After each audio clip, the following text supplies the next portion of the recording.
Through howling winds and bitter cold, a lone cowboy's compassion would seal his fate. When he discovers a stranded cowgirl beneath her overturned wagon, his decision to offer shelter seems simple enough. In his remote cabin, they weather the savage storm together, sharing a tattered blanket and the warmth of his hearth. But as dawn breaks, dust clouds darken the horizon. Her father, a towering figure of authority, arrives with 100 armed outlaws at his command. The morning air grows thick with tension as the gang surrounds the cabin, weapons drawn, believing the worst of the man who saved their chief's daughter. What could turn an act of kindness into a powder keg, ready to explode? Before we jump back in, tell us where you're tuning in from. And if this story touches you, make sure you're subscribed, because tomorrow I've saved something extra special for you. James McCullough knew every creak of his cabin's wooden bones, each protest of timber against wind, as familiar as his own heartbeat. The old Winchester rifle mounted above his stone fireplace caught the last rays of autumn sunlight. Its brass fittings gleaming with the same quiet dignity it had shown at Gettysburg 13 years ago.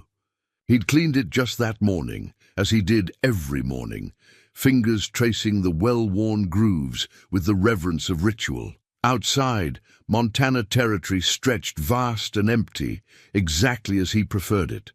The jagged peaks of the Bitterroot Range pierced the clouds like ancient guardians, their snow-capped shoulders already wearing winter's first coat. Down in the valley, his small herd of cattle grazed peacefully, dark dots against the golden prairie grass that whispered tales of coming storms.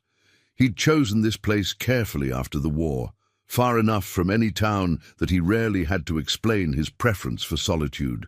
The nearest settlement, Fort Benton, lay 3 days' hard ride to the east, and he made the journey only when supplies ran low or the silence grew too deep. Even then, he kept his business brief, nodding politely to the townsfolk who still wondered about the quiet man with the cavalry bearing and eyes that had seen too much. The coffee pot bubbled on the iron stove, its aroma mixing with the cedar smoke from the chimney. James poured himself a cup, the china delicate against his weathered hands, a remnant of the life he'd left behind in Virginia. The steam rose in lazy spirals, carrying him back to campfires shared with brothers in blue, to moments before. The world turned to gunsmoke and thunder. His father's pocket watch, tucked safely in his vest, ticked away the afternoon hours. The old man had given it to him before he rode off to war, saying a gentleman always knew the time. But a wise man knew when time didn't matter. James had learned that lesson well, letting the rhythms of sun and seasons mark his days, rather than the frantic pace of civilization. The cabin itself was modest but sturdy, built by his own hands over 2 summers. One room served for living and cooking, with a small bedroom partitioned off the back. The walls held what he needed: tools, supplies, a few books well worn from repeated reading. A letter from his sister in Boston, 3 months old now, sat unopened on the table. She wrote regularly, trying to draw him back east with news of society parties and eligible young ladies, unable to understand that he'd found his peace in this wild country. As evening approached, he checked his stores, habit born of military. Precision, flour, coffee, salt pork, ammunition, enough to last through winter's worst. The root cellar below held preserved vegetables and dried meat, insurance against the long months when snow would seal him off from the world. He'd learned young that preparation meant survival, whether in war or wilderness. The wind shifted then, bringing the first hints of the storm building in the northwest. James stepped onto his porch, reading the sky as easily as any book. Dark. Clouds muscled their way over the mountains, their bellies heavy with snow and threat. This would be a bad one. He could feel it in the old wound in his left shoulder, a souvenir from Shiloh that ached whenever real weather approached. He ought to bring the horses into the barn, check the livestock one last time before the storm hit. But something made him pause, eyes drawn to the distant ridge where the trail wound down from Indian territory. Something that spoke to instincts honed by years of cavalry scouts and wilderness survival.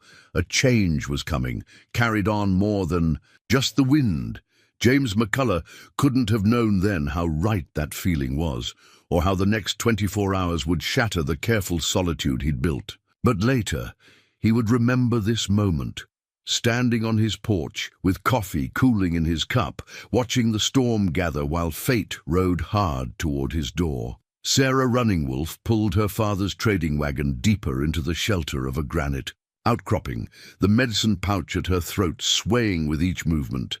The beaded leather bag, sewn by her mother before consumption took her 5 winters ago, contained sacred herbs and a small Christian cross, symbols of the two worlds. She straddled like the frontier itself. The trading expedition to Fort Benton had been her idea. Chief Running Wolf had initially refused, preferring to send his trusted warriors instead. But Sarah had argued that her mother's white blood and her own education at the mission school made her the ideal emissary. The settlers trust a woman who speaks their language, she'd said, watching her father's stern face for any sign of yielding. And our people trust the daughter of their chief. In the end, he'd agreed, though the decision aged him visibly. Now, as the first savage fingers of the storm clawed at her wool coat, another remnant of her mother's world, Sarah wondered if her father's instincts had been right. The trade had gone well enough. The wagon carried coffee, sugar, and ammunition to see the tribe through winter.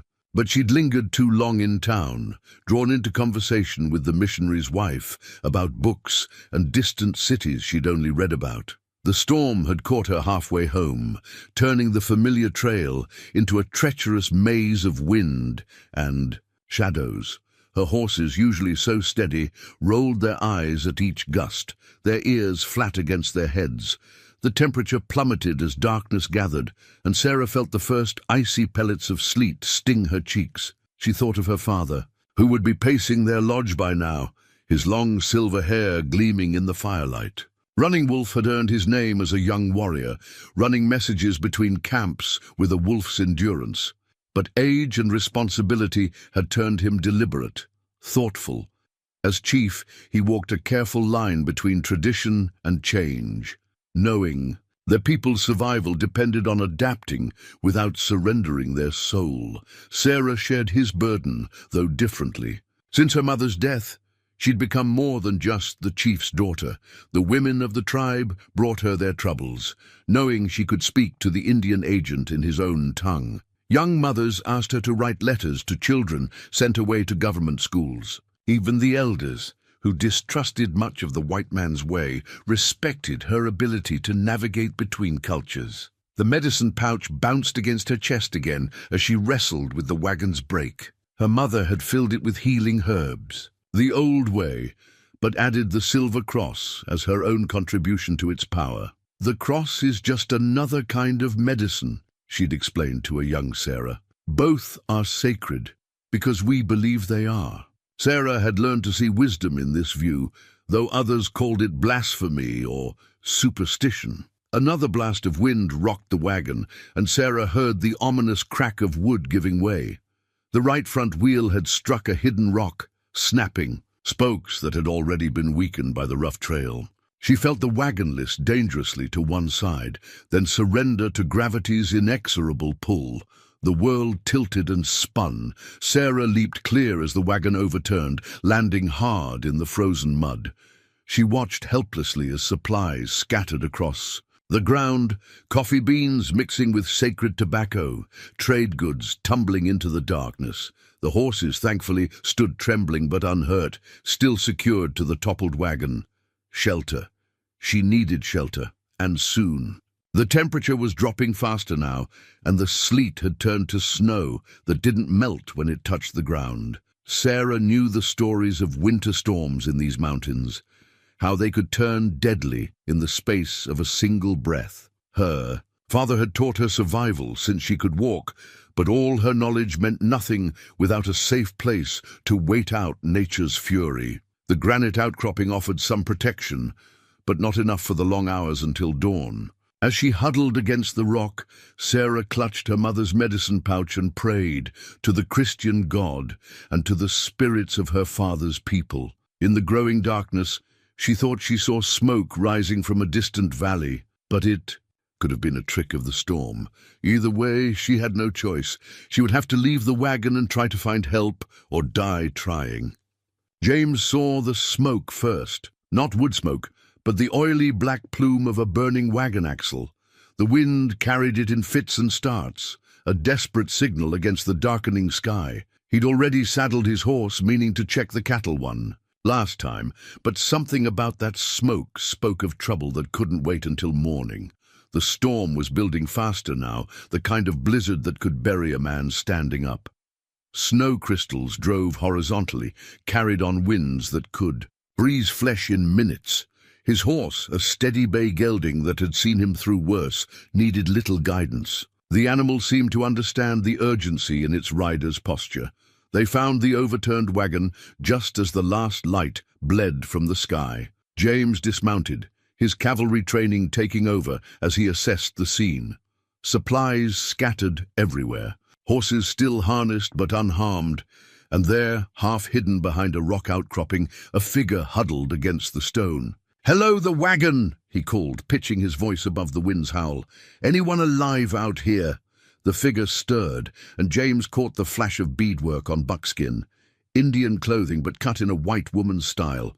The woman, for it was clearly a woman, raised her head, and James found himself looking into eyes that held both wariness and desperate hope. "Thank God," she managed through chattering teeth. "I saw your smoke, but I couldn't be sure." "Name's James McCullough," he said, already shrugging out of his heavy coat. "My cabin's about 2 miles from here. Can you ride?" She nodded, accepting the coat with hands gone blue with cold. "Sarah Running Wolf, the wagon. I can't leave it. My father's goods."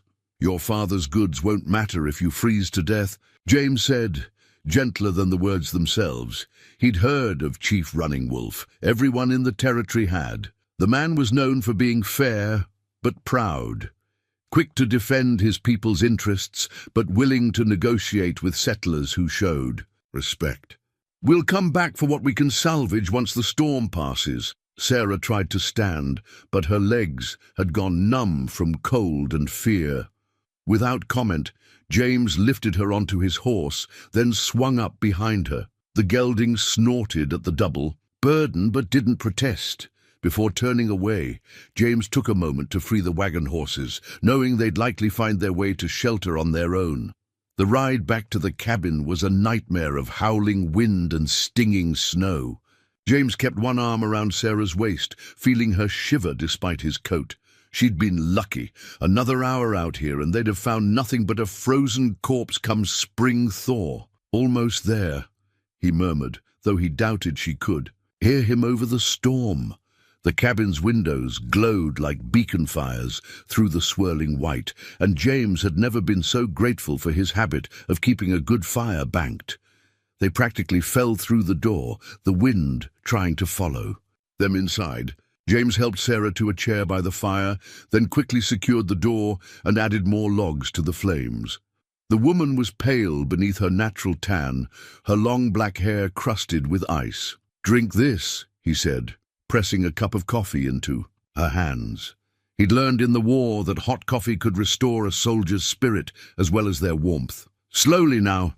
Too fast and it'll make you sick." Sarah sipped carefully, color gradually returning to her face. "Thank you," she said finally. "I know what it means for a white man to shelter an Indian woman alone. My father, he may not understand at first." James busied himself with stoking the fire, considering her words. She was right.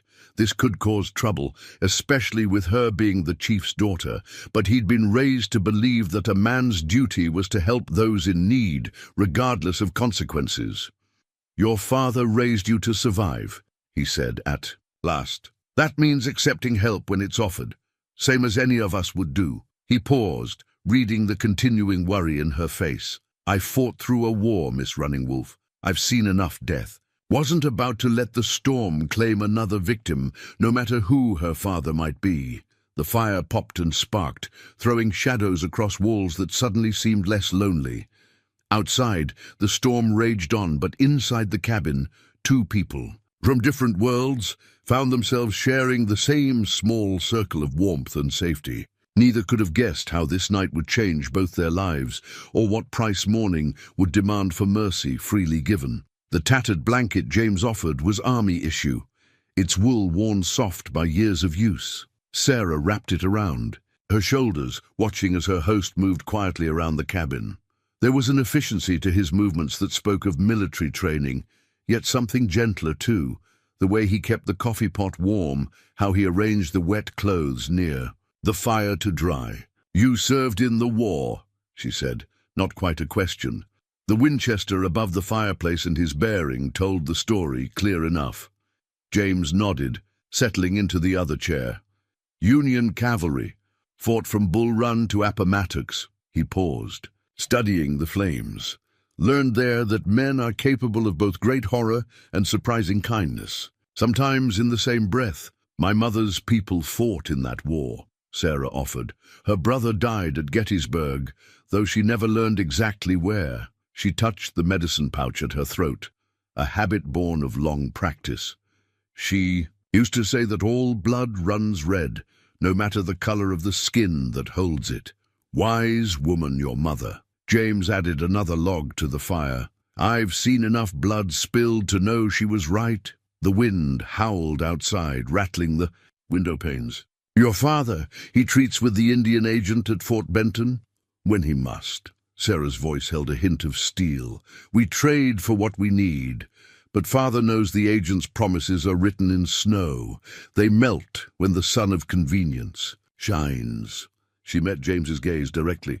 "You've chosen isolation, Mr. McCullough. We had it forced upon us." The honesty in her words earned a thoughtful nod. "Call me James, and you're right. I chose this life. After the war, I couldn't stomach the cities anymore.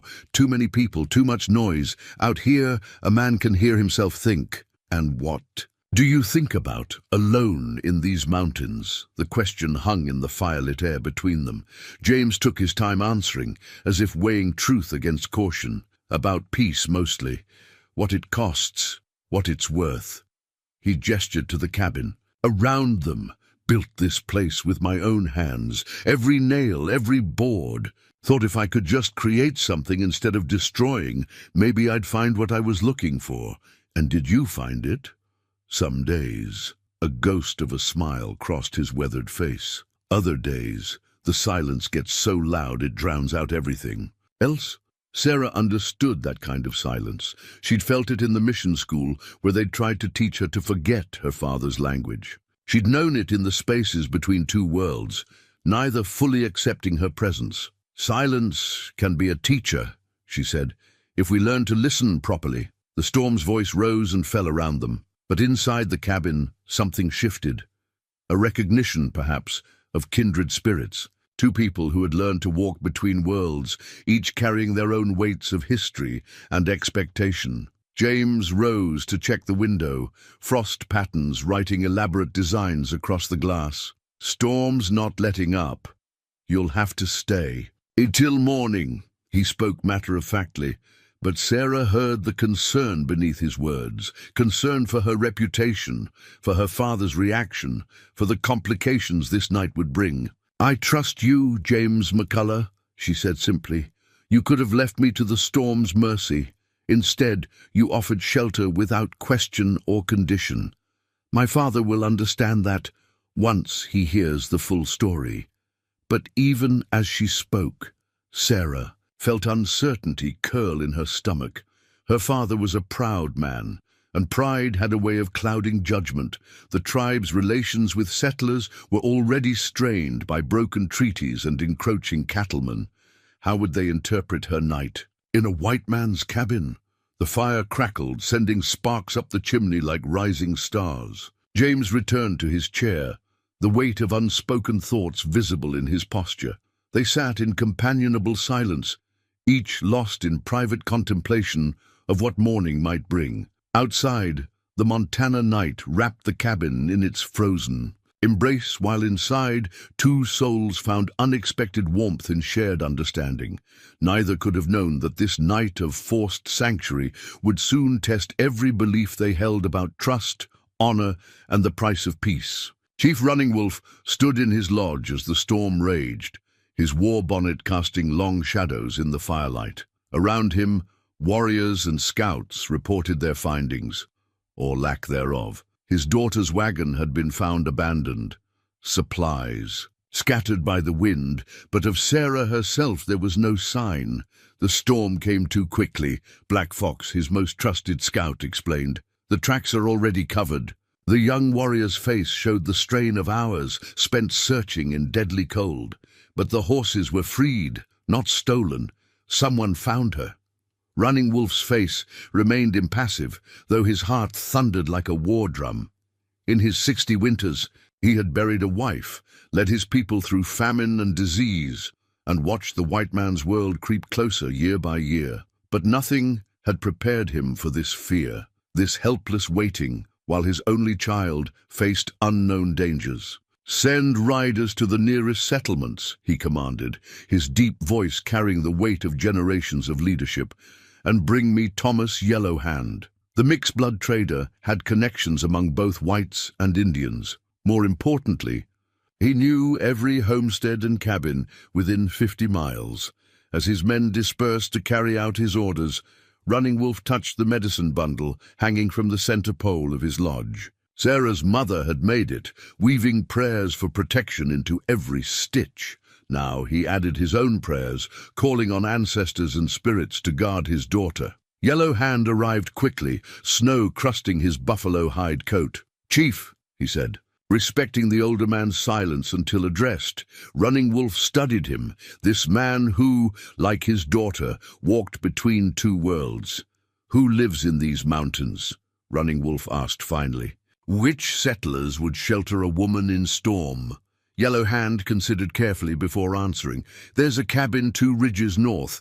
Man named McCullough lives there, keeps to himself mostly, but trades fair when he comes to Fort Benton." He paused. He was cavalry once, during the white man's war. Running Wolf's expression darkened. He had seen too many former soldiers turn bitter, taking their war hatred out on his people. And this McCullough, what kind of man is he? Honest? "From what I've heard, doesn't drink, doesn't cause trouble. The Blackfeet say he helped some of their hunters last winter when they were caught in a storm." Yellowhand shifted uncomfortably. "But, Chief, if Sarah is there," the implications hung in the air like smoke. A young woman alone with a white man, even with innocent intentions, such a situation could spark violence. Running Wolf had spent years building alliances, carefully balancing his people's independence with the realities of changing times. One wrong move now could shatter that delicate peace. "Gather the warriors," he said finally, "and send word to our friends." He meant the outlaws who sometimes found shelter with the tribe, men who straddled the line between white man's law and Indian justice. Their guns might be needed before this was done. As his orders were carried out, Running Wolf donned his war paint for the first time in 5 years. Each stroke was a prayer, each color a reminder of duties inherited from his fathers. He had been born in a time when his people roamed freely, before reservations and treaties carved up their world like a buffalo at feast time. Now he fought with words instead of weapons, but he had not forgotten the old ways. By dawn, nearly 100 mounted men had gathered, warriors in traditional dress mixed with rough-looking whites and half-breeds armed with repeating rifles. The storm had passed, leaving behind a world sculptured in white silence. Running Wolf raised his hand, and the column moved out, snow creaking under horse hooves. "We ride to find my daughter," he announced, his voice carrying to every ear. "If she is safe, there will be no blood. If she has been harmed—" He let the threat hang unfinished. Every man there understood what vengeance would be demanded. As they rode toward McCullough's cabin, Running Wolf felt the weight of his war bonnet, the same one his father had worn and his father before him. He had hoped never to need it again, but fate and the storm had decided otherwise. Whatever they found at the cabin would set the course for his people's future. Of that much, at least, he was certain. Dawn broke cold and clear, painting the snow-covered landscape in shades of rose and gold. James had been awake for hours, tending the fire and watching the weather clear through frosted windows. Sarah slept fitfully in his bedroom. He'd insisted she take it, while he kept vigil in the main room, knowing morning would bring its own storms. The coffee pot bubbled on the stove, its familiar aroma a poor comfort against what his instincts told him was coming. Years of cavalry scout work had taught him to read signs others might miss. The absolute silence outside, broken only by occasional snow falling from pine boughs, spoke of waiting tension. He was checking his Winchester's action when Sarah emerged, her face drawn with worry. "They're coming," she said simply. It wasn't a question. James nodded, offering her a cup of coffee. "Your father's a good leader. He'll have gathered men as soon as the storm broke." He kept his voice steady, matter of fact. "How do you want to handle this?" Sarah wrapped her hands around the warm cup, her mother's medicine pouch prominent against her buckskin dress. "Let me speak to him first. He's a proud man, but he's fair. Once he understands," the words died in her throat as the first riders appeared on the ridge. James counted at least 30 in the initial group, with more emerging from the tree line. Warriors in traditional dress mixed with rough-looking white men.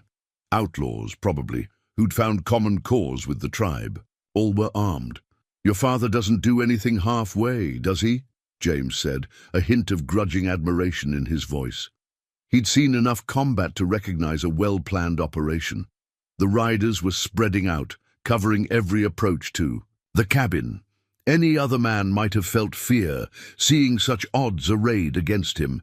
James felt only a familiar calm, the same clarity that had served him through countless battles. "Let me go out first," Sarah insisted, moving toward the door. But James gently caught her arm. "Together," he said firmly. "If they see you walk out alone, they might think I'm holding you against your will. Better they see us both, showing there's nothing to hide." Sarah studied his face for a long moment, then nodded. Understanding passed between them. Whatever came next, they would face it with dignity and truth. James opened the door, stepping onto his porch with Sarah beside him. The morning air bit sharp and clean, carrying the scent of pine and wood smoke. At the head of the gathered force, a tall figure sat his horse with the straight-backed dignity that spoke of natural authority. Chief Running Wolf's war bonnet caught the early light, each eagle feather representing a deed of valor in his people's service. For a long moment, no one moved. James kept his hands clearly visible, away from his gun belt. His years of frontier life had taught him the value of patience. Intense moments. Let them make the first move, read their intentions before committing to action. "Father," Sarah called out in English, her voice carrying across the snow-hushed yard, "this man saved my life last night. He offered shelter when the storm would have killed me." Running Wolf raised his hand, and his warriors grew still as stones. When he spoke, his deep voice resonated with authority and barely contained emotion. "My daughter speaks of shelter freely given, yet I see a white man who stands too close to her, in a place far from other eyes. With respect, Chief Running Wolf," James replied, matching the older man's formal tone, "your daughter's virtue is untouched, her honor intact. I gave her my bed and kept watch through the night, as any decent man would do." A murmur ran through the assembled warriors. James noted how their hands stayed near weapons, how the outlaws among them seemed almost eager for violence. One wrong word now could spark a bloodbath. Running Wolf dismounted with fluid grace that belied his years. As he approached the cabin, snow crunching under his moccasins, James felt Sarah tense beside him. Everything hung balanced on the edge of a knife. Peace or war, understanding or bloodshed, all depending on what happened in the next few moments. Running Wolf carried an ornate peace pipe in his left hand, but his right remained conspicuously free, a detail James didn't miss. The chief's war paint caught the morning light, each line and symbol speaking of authority earned through decades of leadership. He stopped at the foot of the porch steps, close enough for conversation, but far enough to maintain dignity. "My scouts found your tracks in the snow," Running Wolf said, his English precise and measured. You rode out into the storm when others sought shelter. Why? I saw smoke from a burning wagon axle, James replied, keeping his voice steady. Where I come from, we don't leave folks to die in blizzards, no matter who they might be. Sarah stepped forward, but her father's raised hand stopped her words before they could form. This was more than a father's concern for his daughter now. It was a chief testing a stranger's worth, measuring him against standards forged through generations of tribal wisdom. You were cavalry. Running Wolf's statement carried layers of meaning. Many who rode against our people now claim to be friends. Their words are sweet, but their hearts remember war. James met the chief's gaze directly. I fought for the Union, yes, saw enough death to last 10 lifetimes. When the war ended, I came here looking for peace, not to carry old hatreds into new lands. A sudden wind whipped snow from the pine branches, the soft hiss accompanying Running Wolf's careful consideration. Behind him, warriors and outlaws shifted restlessly, their breath frosting in the cold air. The peace pipe in the chief's hand remained unoffered, a symbol of trust not yet earned. My daughter, Running Wolf continued, speaks our tongue and the white man's words, walks in both worlds. Some say this makes her strong. Others, he glanced at certain warriors in his group, their faces hard with traditional beliefs. Others say it makes her too quick to trust those who would harm our people. Sarah's voice rang out clear and strong in her father's native language, each word carefully chosen. I trust this man because he acted with honor when he could have chosen otherwise. He is not like those who speak peace while holding war in their hearts. James understood enough of the language to follow her meaning, though he kept his expression neutral. He'd learned long ago that revealing too much knowledge could be as dangerous as revealing too little. Running Wolf turned to Thomas Yellowhand, who had ridden up beside him. You know of this man. What do the traders say? Yellowhand shifted in his saddle. They say he deals fair, pays honest prices, helped some Blackfeet hunters last winter, asked nothing in return, but he hesitated, glancing at the gathered outlaws. Some say he asked too many questions about raiders who trouble the settlements. A subtle tension rippled through the outlaws' ranks. James kept his face impassive, though this confirmed suspicions he'd harbored about certain raids being more than random violence. The chief's alliance with these men suddenly made more sense, a complex game of power and survival in changing times. Perhaps, Running Wolf said carefully, we should speak inside, share coffee and truth together. He looked pointedly at the armed men surrounding them. Some words are better spoken away from eager ears. James recognized the offer for what it was, a chance to explain himself fully, away from those who might profit from violence. But it was also a test. To invite the chief into his home was to accept certain obligations, responsibilities that would bind him to more than just this moment. My coffee pot is always ready for guests who come in peace, James replied, choosing his words with equal care, though some might find the conversation inside less entertaining than the prospect of bloodshed out here. A ghost of a smile touched Running Wolf's weathered face, the first crack in his stern demeanor. He turned and spoke sharply to his warriors in their native tongue. Most nodded in acceptance, though James noted several of the outlaws exchanging dark looks. Sarah's relief was visible only to those who knew to look for it, a subtle softening around her eyes. She understood, better than anyone present, how delicate this moment was, how many different hopes and fears balanced on the next few minutes of conversation. The first shot came just as Running Wolf reached the porch steps. James registered the sound a fraction before he saw splinters explode from the railing beside the chief's head. Years of combat experience took over. He moved without conscious thought, pulling both Sarah and her father down behind the porch's solid log wall. More shots followed, the sharp crack of rifle fire echoing off the surrounding mountains. Through the chaos, James caught sight of two distinct groups forming among the gathered men, the tribal warriors wheeling their horses in confusion while the outlaws took deliberate aim at the cabin. Betrayal, Running Wolf's voice carried even over the gunfire. His face showed not fear, but a deep, resigned anger, as if confirming something long suspected. James's broken pocket watch, struck by a stray bullet, fell from his vest to the porch. Boards. Time seemed to fragment with it, each moment crystallizing into sharp focus. "Your outlaws weren't just allies, were they?" he asked the chief. "They were insurance against something worse, against men who would push us from our lands." Running Wolf answered grimly, "Better to control such men than fight them, or so I believed."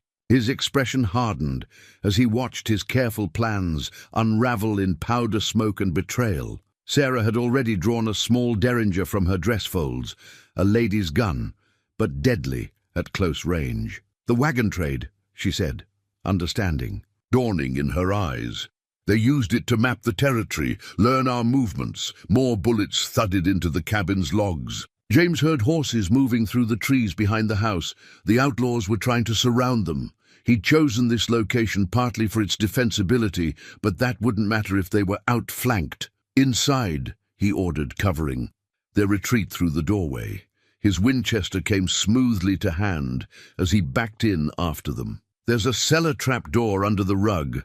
Root storage, but it'll serve as a shelter if needed." Running Wolf had already taken in the cabin's layout with a warrior's practiced eye. "They will burn us out if they can.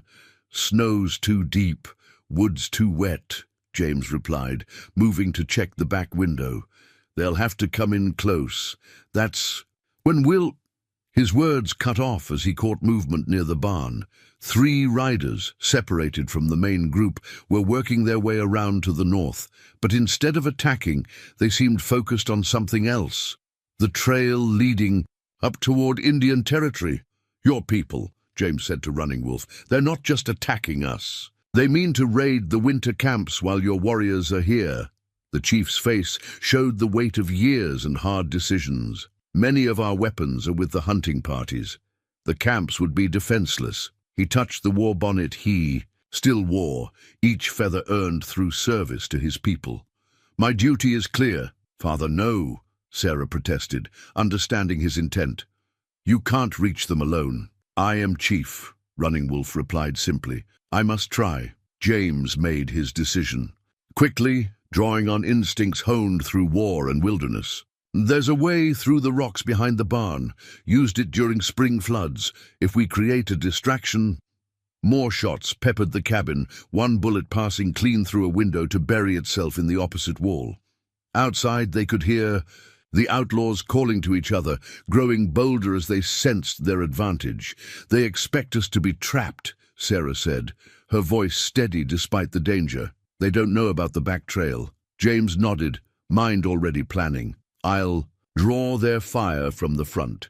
You two can slip out through the root cellar, circle around through the rocks. My horse is still saddled in the barn, fast enough to carry 2.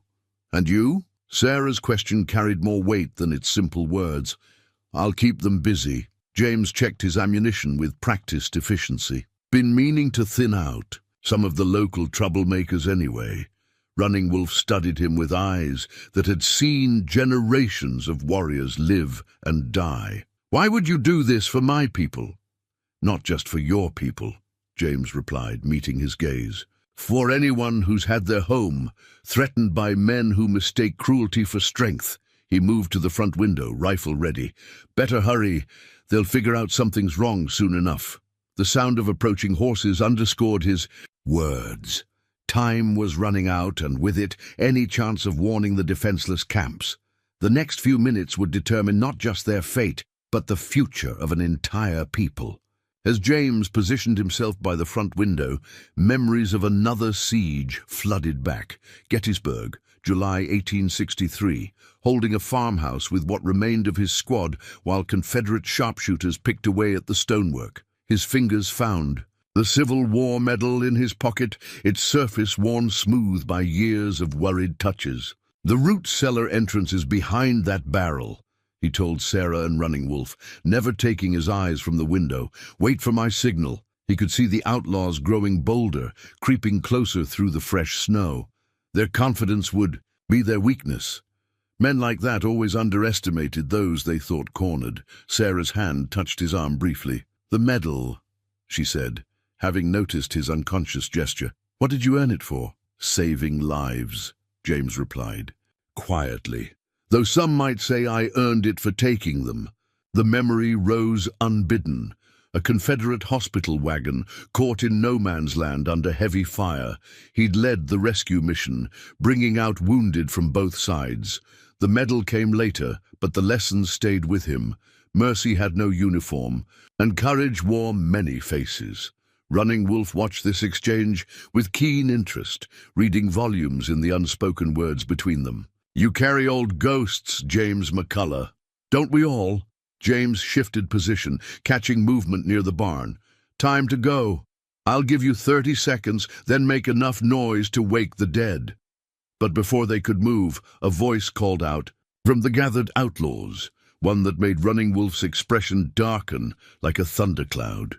"Chief, send out the girl, and we'll let you ride away. Keep your territory, keep your peace. All we want is the soldier who's been asking too many questions." "Jacob Hawkins." Running Wolf spat the name like a curse. "He helped negotiate our last treaty. Now I see whose gold bought his loyalty." James's mind raced, pieces falling into place. The raids weren't random. They were targeted, driving settlers away from specific areas. Someone's buying up land cheap, using fear to clear the territory. "The railroad's coming," Sarah added, understanding dawning in her eyes. These valleys would make a perfect route through the mountains. Another bullet splintered the window frame, emphasizing their deteriorating situation. James could hear men moving into position around the cabin, their confidence growing with each passing minute. "They won't keep their word," he said, checking. His Winchester's load again. Men like that never do. The raids won't stop. They'll just have one less witness to worry about. He turned to Running Wolf. "Your people need their chief. Go. Warning the camps has to come first." The old chief stood straight, his war bonnet catching the morning light that streamed through the bullet holes. "Among my people, we say a man's..." Truth is in his eyes, not his words. "Your eyes speak of honor, James McCullough." He touched his daughter's shoulder. "Sarah." She stood her ground, the derringer steady in her hand. "I'm staying. The camps need their chief. They also need a witness to what happens here. Someone who can speak in both worlds, tell both sides of the story." James wanted to protest, but he recognized the steel in her voice, the same unwavering determination he'd heard in his best soldier's words before battle. She'd made her choice, and arguing would only waste precious time. Running Wolf seemed to age decades in that moment, seeing his daughter's decision written clear as dawn on her face. Then with fluid grace, he removed a single eagle feather from his war bonnet and pressed it into James's free hand. "For honor, freely given," he said simply. "May it bring you swift justice and sure aim." To Sarah he spoke rapidly in their native tongue, words of blessing and protection that James could only partly understand. Then the chief was gone, slipping through the root cellar entrance like a shadow passing under the sun. James and Sarah listened tensely until a soft thud indicated the exterior door had closed behind him. "Your father's going to hold me responsible if anything happens to you," James said, trying to lighten the moment. Sarah's smile was fierce and proud. "My father knows I make my own choices, just as he knows a woman who can speak to both worlds must sometimes fight for both." She moved to cover the back window, her movements sure and practiced. "Now, about that distraction you promised." James felt the weight of the eagle feather in his hand, its presence both blessing and burden. Outside, Hawkins and his men were growing restless, their calls becoming more threatening. The next few minutes would determine not just their fate, but the future of this entire territory. He tucked the feather carefully into his shirt pocket, next to his heart, and took careful aim through the shattered window. The eagle feather in James's shirt pocket seemed to pulse with each beat of his heart as he steadied his breathing. Beside him, Sarah moved with the quiet efficiency of someone raised to hunt, checking angles and sight lines through the cabin's windows. "7 men by the barn," she whispered. her derringer looking almost delicate against the rough-hewn windowsill. "Another 5 spreading out through the trees to the north," James nodded, impressed by her tactical awareness. "Hawkins will keep some in reserve, probably along the main trail.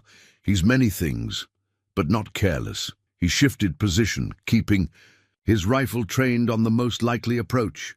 "Your father taught you well. He taught me to see with both eyes. White man's way and our way." Sarah's voice carried a hint of pride. Said understanding how others think is as important as knowing how they fight. A call from outside interrupted their exchange. "Last chance, soldier." Hawkins's voice carried clearly through the morning air. "The girl can walk away, but you've asked too many questions about things that don't concern you." James permitted himself a grim smile. "Seems I concerned someone enough to arrange all this." He raised his voice to carry outside.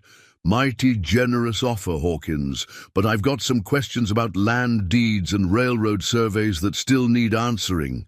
The response came in the form of renewed gunfire, more focused this time. The outlaws were probing their defenses, looking for weaknesses. James caught movement. 2 men trying to work their way closer under cover of their companions shooting. "They'll rush us soon," he said quietly. "Once they realize running wolves, gone. They'll know time's against them." He glanced at Sarah. "Still time for you to follow your father," she answered, by smoothly dropping one of the creeping outlaws with a single shot from her derringer. The man fell, clutching his shoulder, his curse carrying clearly through the gunfire. "I told you, my choice is made." James's estimation of her rose further. The shot hadn't been lethal, but it was expertly placed, designed to wound and discourage rather than kill.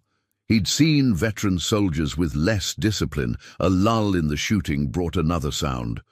Horses approaching from the direction of Fort Benton. Sarah caught his eye, hope warring with caution in her expression.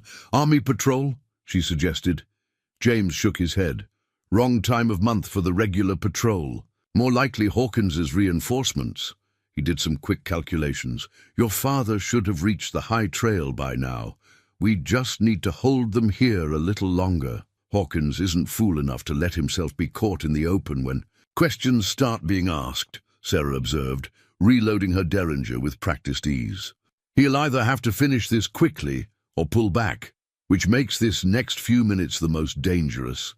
James shifted to check the back window again. Men like him get desperate when their plans start unraveling. And desperate men. The explosion of the barn door interrupted him. Through the smoke and flying splinters, horses burst out at a full gallop, spooked by something the outlaws had done. In the chaos, several men used the distraction to dash closer to the cabin. James's rifle barked twice, forcing them back to cover. But he could see the pattern emerging. They were being herded, their attention deliberately split between multiple threats. "They're going to try to smoke us out," Sarah said, confirming his own assessment. "There's a barrel of oil in that barn.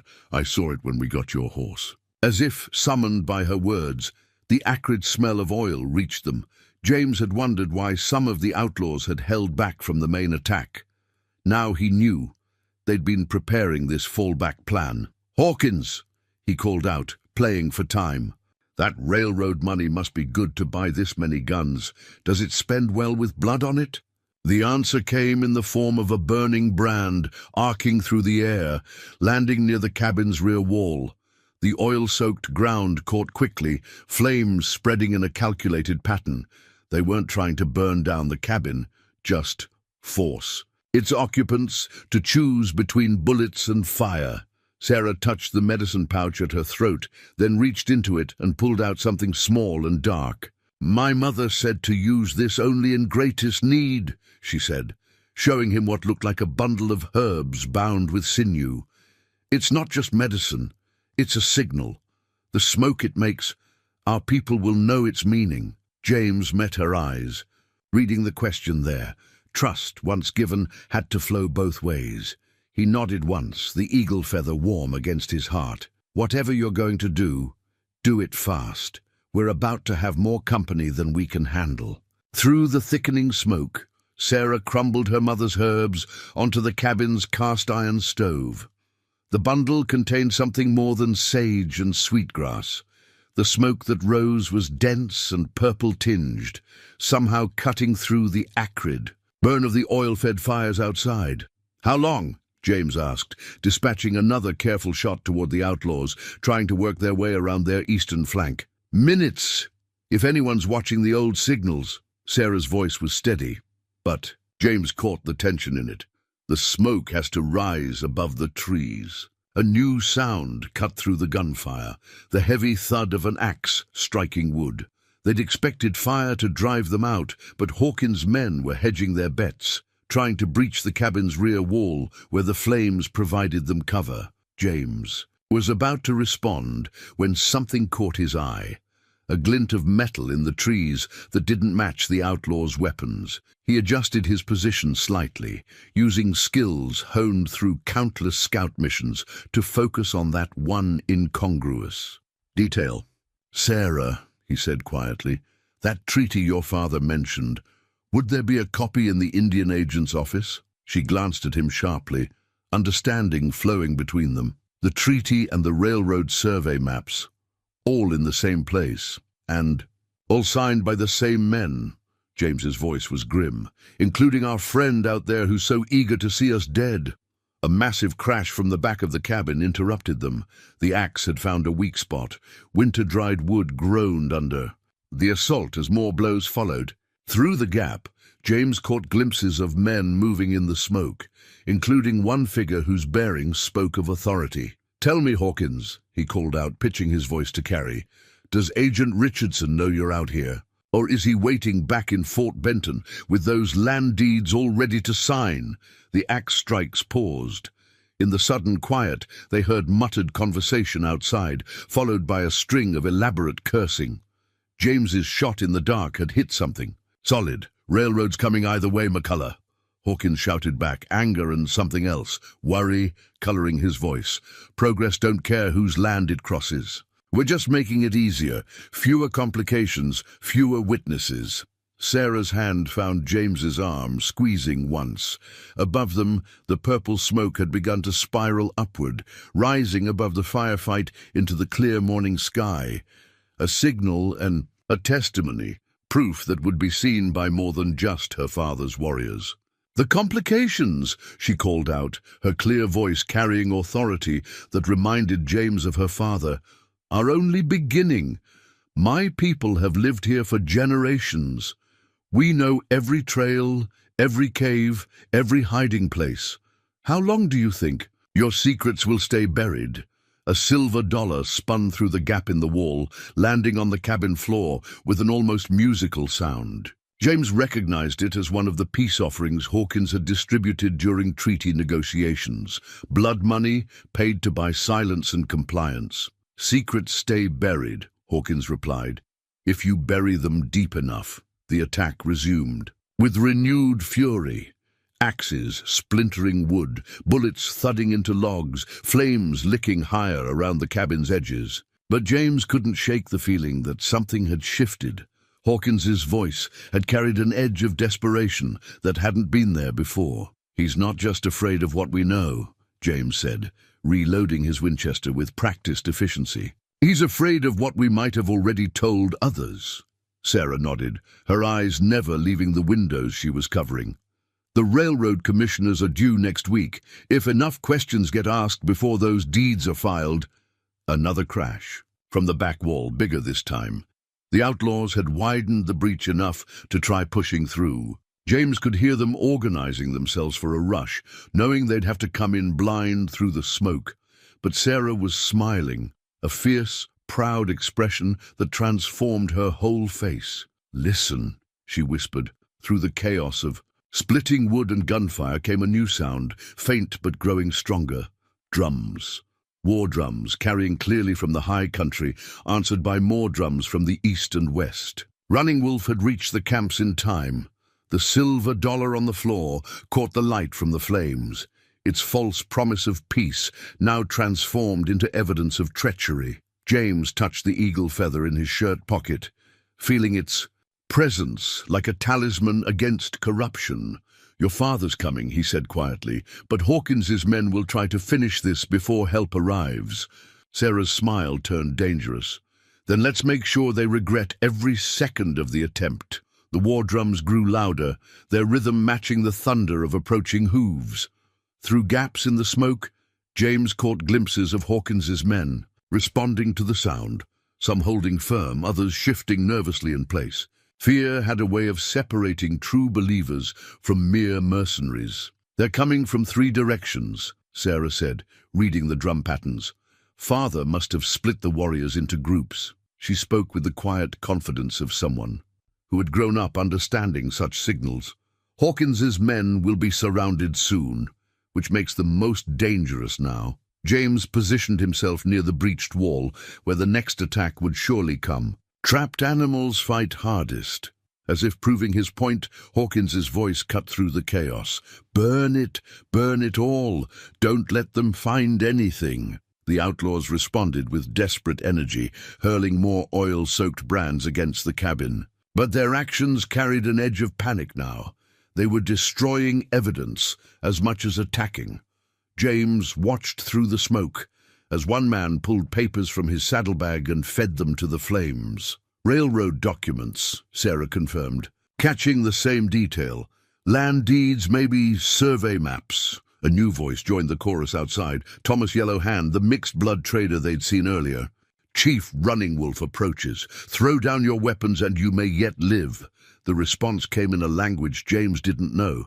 Sarah's eyes widened at the words. "Yellow Hand is one of them," she breathed. "He's warning Hawkins about which trails the warriors are using." James processed this fresh betrayal quickly, years of combat experience turning shock into tactical adjustment. "Your father trusted him." Many did. "He traded fairly, spoke well at councils." Sarah's voice carried equal measures of anger and sadness. "How many others, I wonder? How deep does this conspiracy run?" Before James could respond, the attack they'd been bracing for finally came. Smoke poured through the breach as multiple figures tried to force their way in at once. James's Winchester spoke twice, answered by Sarah's precise fire from her Derringer. 2 attackers fell back, but others pushed forward through their fallen companions. The cabin's interior dissolved into chaos, gun smoke mixing with signal smoke, flames casting wild shadows as men fought in quarters too close for rifles. James switched to his revolver, years of cavalry combat flowing through muscle memory. Beside him, Sarah wielded a wooden club she'd kept hidden, striking with controlled force at arms and legs rather than heads. Through it all, the war drums grew closer, accompanied now by scattered war cries that echoed off the mountains. The sound had an immediate effect on the outlaws still outside. James heard horses wheeling in panic, men shouting contradictory orders. "Hawkins!" The bellow came from Yellow Hand. "The warriors split up. They're cutting off the south trail." But another voice answered, one that froze the blood of every outlaw within hearing. Chief Running Wolf's war cry cut through the morning air like a knife, followed by the distinctive sound of dozens of riders emerging from the tree line. The effect was electric. The men fighting inside the cabin suddenly broke off their attack, scrambling back through the breach. Those outside were already mounting up, their confidence shattered by the prospect of facing warriors who knew every fold of this land. James started to move toward the breach, but Sarah caught his arm. "Wait," she said softly. "Listen." Through the chaos of retreat came another sound, horses approaching from the direction of Fort Benton. But these riders moved with military precision, their hoofbeats falling in the practiced rhythm of cavalry. "The regular patrol," James said, understanding dawning. "They weren't due, but—" "The signal smoke," Sarah finished. "Some of our people must have warned them." She touched her mother's medicine pouch. 2 worlds working together, just as she always hoped. The silver dollar still lay where it had fallen, now covered in ash and debris. James picked it up, feeling its weight. Blood money that would now serve as evidence. Outside, they could hear Running Wolf calling orders in his native tongue, coordinating with the approaching cavalry to encircle the fleeing outlaws. "Your father's warriors could have attacked immediately," James observed. "Instead, they waited." For the cavalry, Sarah's smile carried generations of wisdom. "Perhaps it's time for new treaties, ones written in trust rather than treachery." The eagle feather in James's shirt pocket seemed to warm at her words. Through the breach in the cabin wall, dawn's light finally broke through the smoke, painting everything in shades of promise and possibility.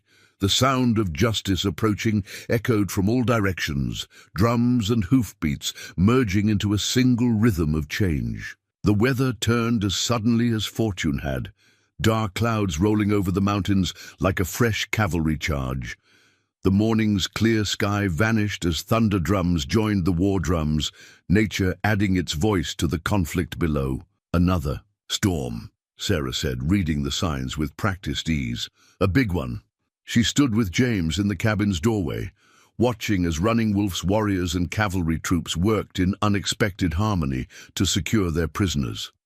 Hawkins and his core followers had been cornered against a rock face, their horses wild-eyed at the thunder. Yellow Hand was among them, his trader's confidence replaced by the hollow stare of a man seeing his carefully built world collapse. The cavalry lieutenant, a young man named Curtis, approached the cabin.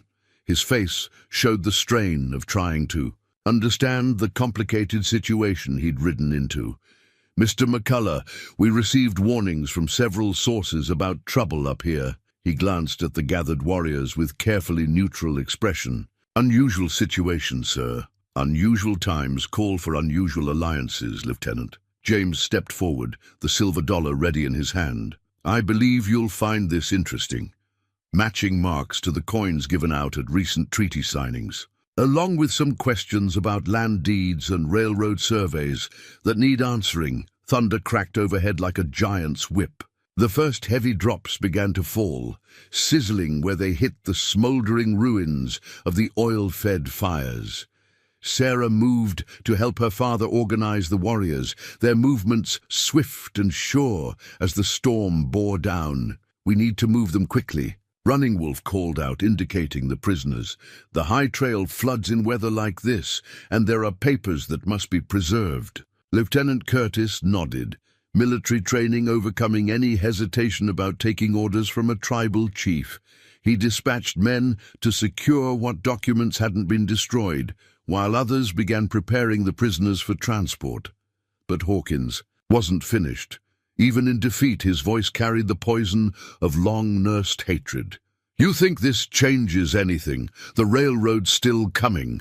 Progress won't stop because some soldier went soft, started believing in Indian fairy tales." James started to respond, but Sarah's voice cut through the rising wind. "Progress?"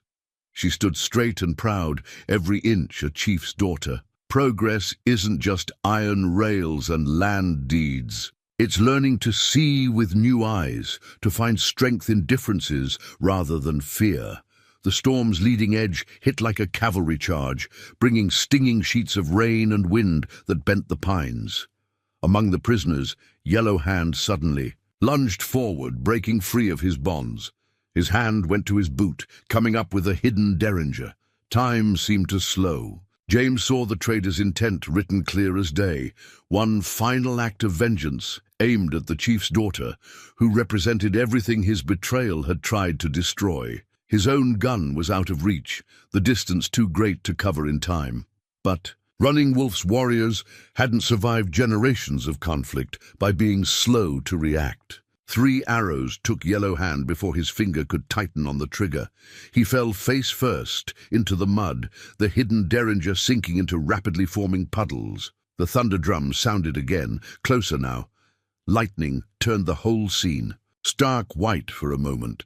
Warriors and cavalry, prisoners and protectors, all caught in nature's harsh illumination. The rain intensified, drawing curtains of water across the landscape. "The North Creek will be flooding," James said. "Years of mountain knowledge surfacing. If we're going to get these men to Fort Benton, we need to move now." Lieutenant Curtis was already shouting orders, organizing his men with crisp efficiency.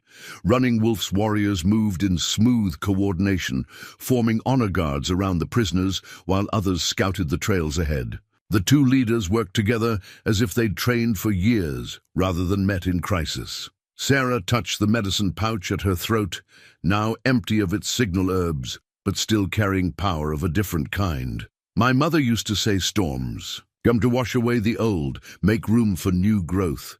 James felt the eagle feather against his heart, its presence a reminder of promises made and kept.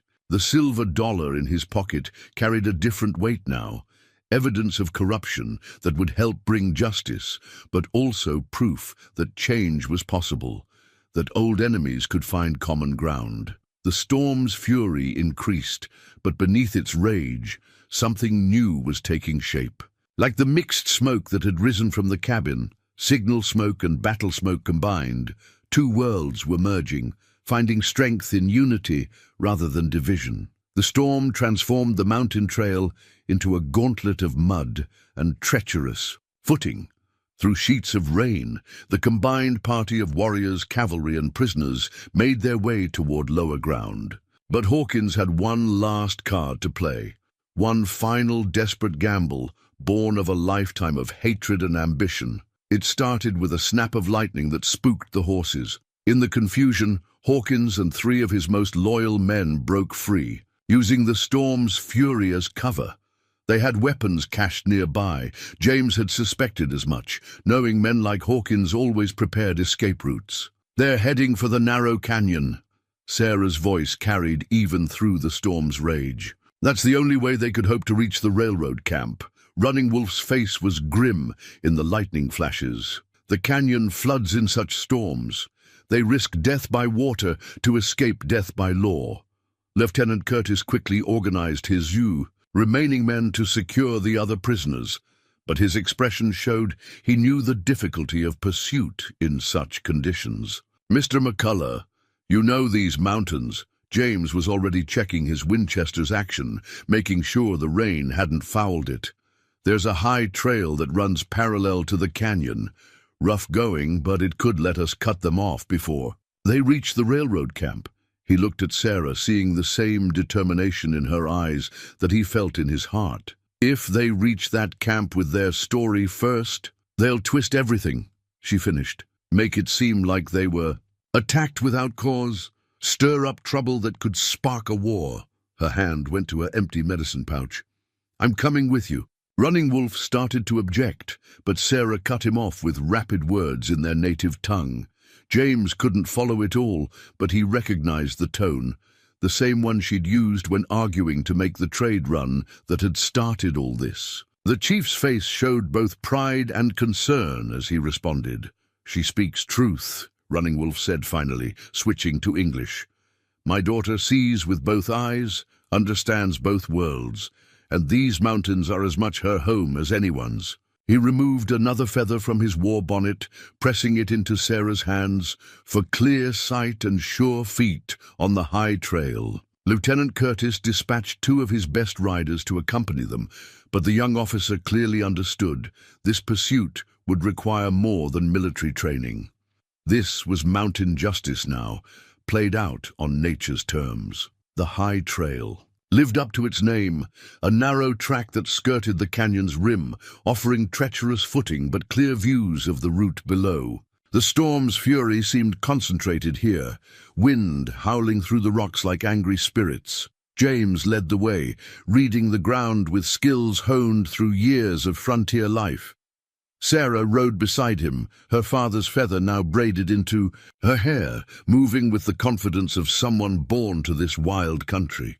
The cavalrymen followed, their military precision adapting to the demands of mountain riding. They caught sight of Hawkins's party at the canyon's narrowest point. The fugitives had been forced to dismount, leading their horses through a passage, barely wide enough for single file. Above them, the canyon walls rose sheer and wet, while below, the flash flood waters churned with deadly power. "They're trapped between the flood and the fall," Sarah observed, her voice carrying no satisfaction, only grim certainty. Nature itself judges their choices. James raised his rifle, but the shot would be nearly impossible in these conditions. Rain and wind and fading light all conspiring against accuracy. We need to get closer, but Hawkins had seen them too. The outlaw's face twisted with desperate rage as he raised his own weapon. The shot went wide, but it spooked the horses. Again, one of the cavalry mounts reared, nearly going over the edge. What happened next seemed to unfold with the slow clarity of lightning. Sarah, closest to the struggling soldier, reached for his horse's reins. The movement put her in Hawkins's sights. James saw the outlaw's smile as he shifted his aim. The eagle feather in James's shirt pocket seemed to pulse once, and suddenly his rifle felt as natural as breathing. Time slowed, the storm stilled, and the shot was there. Clear as day, simple as a heartbeat. His Winchester spoke once, the sound almost lost in a thunderclap. Hawkins's bullet went high, harmless. The outlaw himself staggered, dropped his weapon, and fell, not into the flood waters below, but onto the narrow ledge, clutching his shoulder, wounded, alive, but finished as surely as his schemes. The rest of his men, seeing their leader fall, threw down their weapons. The storm's fury began to ease, as if nature itself was satisfied with the justice served. Sarah's eyes met James's across the rain-swept distance, carrying a wealth of understanding that needed no words. The storm broke just before dawn, clouds parting to reveal stars as bright and sharp as rifle shots. The captured outlaws, including a sullenly silent Hawkins, had been secured in Fort Benton's jail. Lieutenant Curtis and his men worked through the night, collecting statements and evidence, particularly interested in the silver dollars that matched Treasury records of treaty payments. James stood on the fort's wooden walkway, watching the eastern sky lighten. His Winchester leaned against the rail, cleaned and oiled after the night's work. The eagle feather still rode in his shirt pocket, a reminder of promises kept and bridges built. "The railroad commissioners arrive tomorrow," Sarah said, joining him at the rail. She'd spent hours helping the lieutenant translate statements from tribal witnesses, building a case that even the most hostile judge would have to acknowledge. "Father says this changes everything." "And nothing," James replied, understanding in his voice. "The railroad's still coming. Progress, like Hawkins said. But maybe now it can come with honor instead of treachery." Sarah nodded, touching the medicine pouch at her throat, empty of its signal herbs but filled now with new purpose. "The Indian agent resigned this morning. Couldn't face the evidence once it all came out. Father has been asked to help choose his replacement. The morning star hung bright above the mountains, a signal of its own kind." James thought about his cabin, probably still standing despite the fire damage. He'd built it seeking isolation, a place to heal from war's wounds. Instead, it had become a crossroads, where two worlds met and found common ground. Lieutenant Curtis suggested, "I take a position here at the fort," he said carefully. "Scout and translator. Says they need men who understand both sides, who can help prevent misunderstandings before they turn deadly." "And will you accept?" The question hung in the dawn air between them. James considered his answer carefully, remembering the weight of his Winchester during that final confrontation. How clear everything had become in that moment of choice between justice and vengeance. "Told him I'd think about it. Depends on whether I have a reason to stay in the territory." He glanced at Sarah, seeing in her face the same careful consideration of possibilities. She smiled, the expression carrying all the wisdom of her dual heritage. "The territory needs people who can bridge worlds, who understand that progress doesn't have to mean destruction." Her hand found his on the rail. "My father says a warrior's heart knows truth when it finds it." Below them in the fort's yard, Running Wolf spoke with cavalry officers, his war bonnet catching the first rays of sunrise.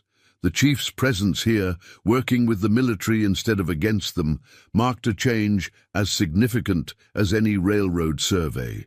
"Your mother's signal smoke brought two forces together," James observed. "Cavalry and warriors riding as one. Maybe that's what real progress looks like." She always said change was like a river.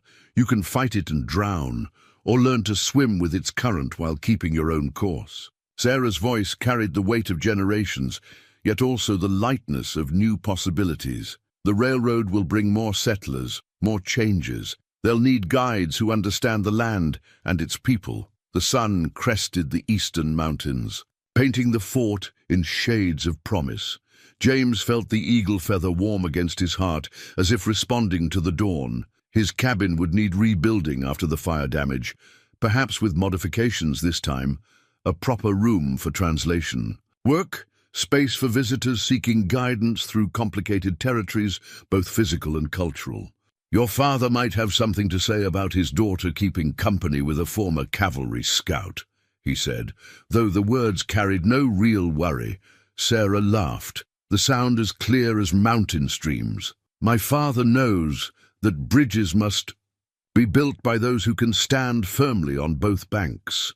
She touched the feather in her hair, twin to the one James carried. Besides, he's the one who gave you that feather. Among our people, such gifts carry meaning. Movement in the forts. Yard drew their attention. More riders arriving. Tribal elders coming to meet with military authorities. Traders bringing news from distant agencies. Settlers seeking guidance through changed territories. The world was shifting, but perhaps this time the change could be guided by wisdom instead of greed, by understanding instead of fear. The morning star faded into dawn's growing light, but its promise remained. A new day rising over mountains that had seen centuries of conflict and now watched as ancient enemies found common ground in justice served and honor preserved. A month after the storm, James stood with Running Wolf on the ridge above his rebuilt cabin, watching sunset paint the mountains in familiar glory. The wedding blanket draped over the chief's arm caught the last golden light, a masterwork of tribal weaving, each pattern telling stories of unions between peoples, of bridges built and boundaries crossed. My daughter speaks of changes coming, Running Wolf said, his English careful and measured. She says you will help guide them. The old chief's face showed the wisdom earned through decades of leading his people through difficult times. But first, there are traditions to be honored. James touched the eagle feather that still rode over his heart. He'd learned much about tribal customs in recent weeks, about the weight of ceremony and the importance of doing things in proper order. I've never been much for traditions, he admitted. War has a way of making a man forget such things. Perhaps, Running Wolf replied, or perhaps war teaches us why traditions matter. They are like the roots of old trees. They hold firm when storms come. He gestured toward the valley where Sarah rode, with several young warriors, teaching them to read sign left by settlers' wagons. My daughter walks in two worlds, but she has not forgotten where she comes from. The cabin below them stood restored, improved. James had rebuilt it with help from both tribal members and fort personnel, a community effort that spoke of new possibilities. The walls were stronger now, the rooms more numerous. A trading post would open here soon, operated jointly by the tribe and the fort, a place where cultures could meet on equal ground. The railroad survey crews arrive next week, James said, watching Sarah guide her students through the complexities of tracking. Sarah thinks some of your young men might hire on as scouts, help make sure the route respects sacred grounds. Running Wolf nodded slowly. The iron horse will come. Better to guide its path than stand before it. He turned to face James fully. But today we speak of other paths. My daughter carries your eagle feather next to her heart, as you carry mine. Among our people, such things have meaning. James met the chief's gaze steadily. Among my people too, sir. Where I come from, a man asks a father's blessing before speaking of marriage. And if that father is also a chief, if the marriage means binding not just two hearts, but two peoples, then he asks with double respect and triple certainty. James smiled slightly. Sarah told me to wait to do things properly. She said you'd want ceremonies, traditions. Running Wolf's laugh was unexpected and rich. My daughter knows her father well, but she knows her own heart better. He held out the wedding blanket. This was her mother's. It tells the story of her people, of courage and change, of holding to what matters while embracing what comes. Now it will tell your story too. Below them, Sarah had finished her lesson. She sat her horse easily, looking up at the ridge where her father and James stood. Even at this distance, her smile carried clearly as summer lightning. There will be those who oppose such unions, Running Wolf continued, his voice carrying both warning and pride. On both sides, change comes hard to old ways. Change comes whether we choose it or not, James replied, remembering Sarah's words about rivers and currents. But we can choose how to meet it. The chief nodded approvingly. You speak like one of our elders. Perhaps that is why the spirits guided my daughter to your door that storm night. He placed the wedding blanket in James's hands. We will hold the ceremony when the moon is full. Both peoples will attend, cavalry and warriors, settlers and tribal members. Let them see what can be built on trust and honor. As if nature itself approved, a lone eagle circled overhead, its cry carrying clearly in the evening air. James thought about the long path that had led him here, from battlefields to mountain solitude, from isolation to connection. The wedding blanket felt warm in his hands, heavy with history and possibility. Sarah rode up the ridge to join them, her face glowing with the day's efforts and the evening's promise. She took in the blanket, her father's satisfied expression, and James's quiet joy with a single glance. So, she said, her smile holding wisdom of both worlds, you found the courage to ask properly. Running Wolf laughed again. He found courage. Long ago, daughter. Today he found the wisdom to use it well. The shared fire at James and Sarah's wedding feast burned long into the night, its flames illuminating a gathering unprecedented in the territory's history. Cavalry officers sat with tribal elders, sharing stories and passing pipes. Settlers and warriors broke bread together, finding common ground in their love of the land and their hopes for their children's futures. Lieutenant Curtis, now promoted to captain, stood to offer a toast. To bridges built, he said, raising his cup toward where James and Sarah sat, wrapped in her mother's wedding blanket, and to those with the wisdom to build them. Running Wolf rose next, his war bonnet replaced for this occasion with the ceremonial headdress of peace talks. The old ones speak of times when all peoples walked as one, he said, his words translated by Sarah for those who needed it. Perhaps they did not speak of the past, but of days yet to come. James touched the eagle feather that still rode above, his heart now sewn securely into his best shirt. Beside him, Sarah wore its twin in her intricately braided hair. They had kept both feathers as reminders of that storm-swept night when trust given freely had overcome fear and hatred. The trading post below their cabin was already proving its worth, becoming a place where justice and commerce walked hand in hand. The railroad surveys proceeded with unprecedented cooperation, guided by young men who understood both the steel rail's necessity and the sacred land's importance. But perhaps the greatest symbol of change was the small school that had opened nearby, where Sarah taught children from both worlds to read and write, to speak each other's languages, to understand each other's ways. The next generation would grow up knowing it was possible to honor the old while embracing the new.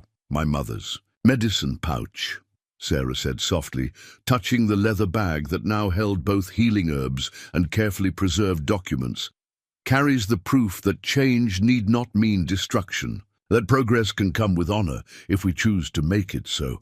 James looked out over the gathering, at Running Wolf deep in conversation with Captain Curtis about joint patrols, at settlers learning tribal dances while warriors discussed cattle raising techniques, at children playing games that mixed elements from both cultures. The price of peace had been high, paid in trust and blood, in courage and change, but its rewards proved greater still. The fire burned bright and true, casting light into the darkness, just as understanding could illuminate fear. Above them, the same stars that had witnessed centuries of conflict now watched over a celebration of unity.